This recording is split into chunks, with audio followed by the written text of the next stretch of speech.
चला तर नमस्कार. आपला आज पहिला चॅप्टर पाहायचा आहे किंवा पहिला क्वेश्चन इन्शुरन्स क्लेमचा आज आपण पाहणार आहोत. इन्शुरन्स क्लेम काय असतं त्याची बेसिक थिअरी आपण पाहिली की प्रोटेक्शन अगेन्स्ट रिस्क म्हणजे इन्शुरन्स होय.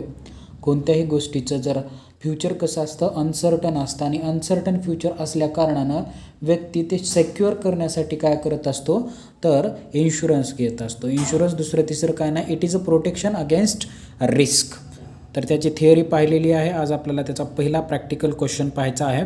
क्वेश्चन स्क्रीनसमोर येईल. क्वेश्चन वाचतोय बघा क्वेश्चन किंवा तुमच्या ग्रुपवरती शेअर करेल मी. काय म्हणते question, on 5 may 1987 1987 a fire destroyed a stock of Ganesh brothers. 5 मे 1987ला आग लागली आणि त्या आगीमध्ये गणेश ब्रदर नावाचा गणेश ब्रदर नावाच्या व्यक्तीचा काही स्टॉक काय झाला, डिस्ट्रॉय झाला. The following information was obtain from there books of accounts. आणि खालील जी इन्फॉर्मेशन आहे त्यांच्या बुक्स ऑफ अकाउंट्सवरून आपण घेतलेली आहे. याच्यामध्ये सगळ्यात अगोदर काय सांगितलेलं आहे तर सगळ्यात अगोदर या ठिकाणी पाहू शकता ओपनिंग स्टॉक सांगितलेला आहे. स्टॉक ऑन 1 जानेवारी 1987. काय सांगितलं आहे, स्टॉक ऑन 1 जानेवारी 1987. ओके, हा स्टॉक कोणता आहे, ओपनिंग स्टॉक आहे. ओपनिंग स्टॉक कुठे लिहितो आपण, ओपनिंग स्टॉक ट्रेडिंग अकाउंटच्या डेबिट साईडला लिहितो. त्याचप्रमाणे नेक्स्ट पुढं काय आहे, परचेस सांगितलेला आहे. परचेस फ्रॉम 1 जानेवारी 1987 ते 5 मे म्हणजे on the date of fire. आग कधी लागली आहे, आग इथं सांगितलं बघा, ऑन 5 मे 1987ला काय झालं आहे, आग लागलेली आहे. आणि आपल्याला परचेस कधीपासून दिले, 1 जानेवारी 1987 पासून ज्या दिवशी फायर लागले त्या दिवसापर्यंत सांगितलेलं आहे. परचेस कुठे लिहायचं आहे, मेमोरंडम ट्रेडिंग अकाउंटच्या डेबिट साईडला. त्याच्यानंतर सेल्स सांगितलेलं आहे फ्रॉम 1 जानेवारी 1987 टू 5 मे. 5 मे काय येतं बेटा, तर कारण आगच लागले 5 मेला. ओके, 2 लाख रुपीज सेल आहे. आणि average gross profit on sale सांगितला आहे 20%, 20% ॲव्हरेज ग्रॉस प्रॉफिटचा रेट सांगितलेला आहे. ग्रॉस प्रॉफिट किती आहे, 20% आहे. त्याच्यानंतर पुढं काय सांगितलं आहे, the value of salvage stock was ₹5,000. Value of salvage stock. Salvage stock म्हणजे काय बेटा, तर स्टॉक सेव्ह केला. सॅल्वेज स्टॉक आपण कालच शिकलोय. सॅल्वेज स्टॉक दुसरं तिसरं काय नाही, सेव्ह केलेला स्टॉक. 10 पोते होते, 10 पैकी 8 पोते जळाले, 2 पोते शिल्लक राहिले म्हणजे तो सॅल्वेज स्टॉक, सेव्ह झालेला स्टॉक. मग आगीमध्ये सगळं काही जळालं का, त्यांचं नाही, तर स्टॉक 5,000 रुपयाचा जळायचा, वाचला, शिल्लक राहायला, सेव्ह झालेला आहे. Calculate the amount of claim to be presented to the insurance company. Calculate करा क्लेमची अमाऊंट जी की आपण इन्शुरन्स कंपनीला प्रेझेंट करणार आहोत. तर कॅल्क्युलेट करूया बेटा आपण. इन्शुरन्स कंपनी क्वेश्चन आहे, बरोबर आहे. क्वेश्चन पाहू शकता वाटलं तर परत एक वेळेस. चला मग आता याचं सोल्युशन कसं करायचं, तर सोल्युशन या ठिकाणी आपण पाहूया. काय तयार करावं लागतं, मेमोरंडम ट्रेडिंग अकाउंट तयार करावं लागतं आणि स्टेटमेंट ऑफ क्लेम. ओके, तर मेमोरंडम ट्रेडिंग अकाउंटच्या डेबिटला काय लिहायचं, पहिला आयटम काय आहे इथं चेक करा. पहिला आयटम, तर पहिला आयटम सांगितला आहे ओपनिंग स्टॉक ऑन 1 जानेवारी 1987. कुठं लिहायचा हा स्टॉक, ट्रेडिंग अकाउंटच्या डेबिट साईडला लिहा. मग ट्रेडिंग अकाउंटच्या डेबिट साईडला पहिला item trading account to opening stock. काय म्हणायचं आहे, ओपनिंग स्टॉक किती आहे, ओपनिंग स्टॉक क्वेश्चनमध्ये सांगितला आहे 50,000, 50,000. ओके, चला नेक्स्ट पुढचा आयटम काय आहे, पुढचा आयटम सांगितला आहे त्यांनी परचेस सांगितलेला आहे फ्रॉम 1 जानेवारी to on stock of fire on the date of fire, म्हणजे ज्या दिवशी फायर झाली त्या तारीख सांगितली आहे 1,70,000. परचेस आहे, परचेस कुठं लिहिणार, परचेससुद्धा ट्रेडिंग अकाउंटच्या डेबिट साईडलाच लिहा. टू परचेसेस, परचेस किती अमाऊंट, 1,70,000, 1,70,000. त्याच्यानंतर पुढं आहे बेटा सेल्स. सेल्स कुठं लिहितो, सेल्स ट्रेडिंग अकाउंटच्या क्रेडिट बाजूला लिहा.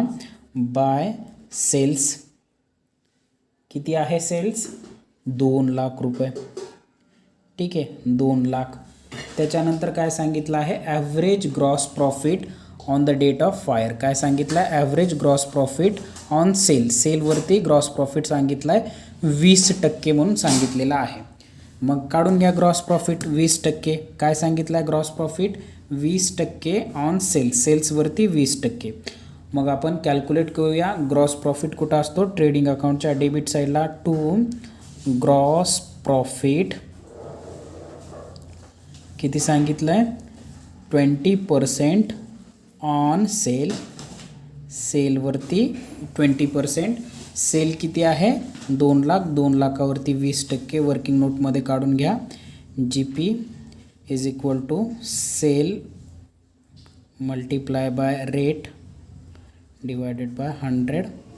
सेल आहे 2 लाख, गुणाकारामध्ये रेट सांगितला आहे 20, भागाकारामध्ये 100. हेकट बेदुने 4, 40,000 येऊन जाईल. या ठिकाणी आपला जो काही स्टॉक आहे किती येईल, ग्रॉस प्रॉफिट 40,000, 40,000 रुपये. ॲज इट इज लिहा 40,000 रुपये. ओके. काय म्हणायचं याला, आता जर येत नसेल वर्किंग नोट दाखवा. वर्किंग नोटमध्ये हे वर्किंग नोट नंबर 1. ठीक आहे. चला त्याच्यानंतर आता संपलं. काय राहिलं बघा, ट्रेडिंग अकाउंटच्या डेबिटला ओपनिंग स्टॉक आहे, परचेस आहे, ग्रॉस प्रॉफिट आहे. क्रेडिट साईडला सेल आहे. मग दोन्ही अकाउंट टॅली करून बघा. या ठिकाणी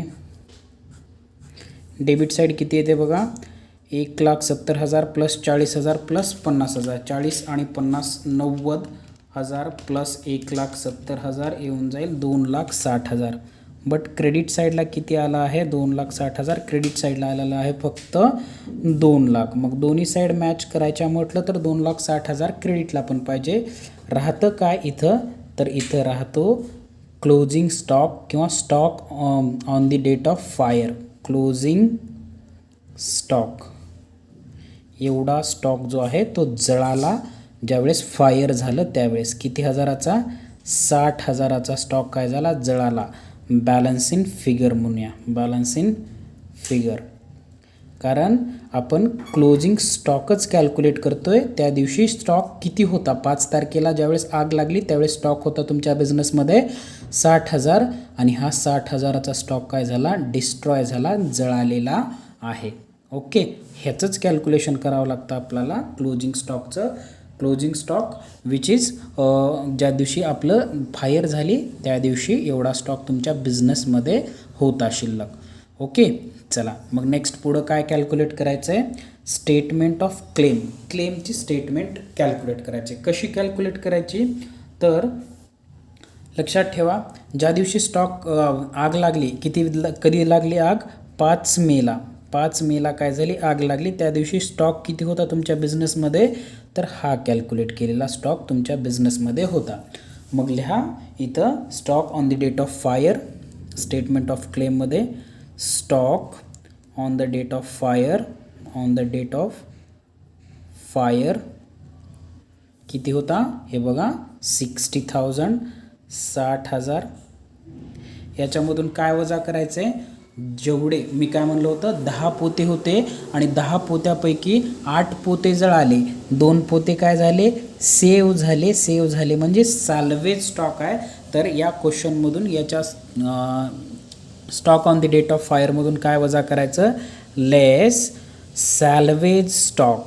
सॅल्वेज स्टॉक आपण काय करणार आहोत, लेस करणार आहोत. सॅल्वेज्ड स्टॉक.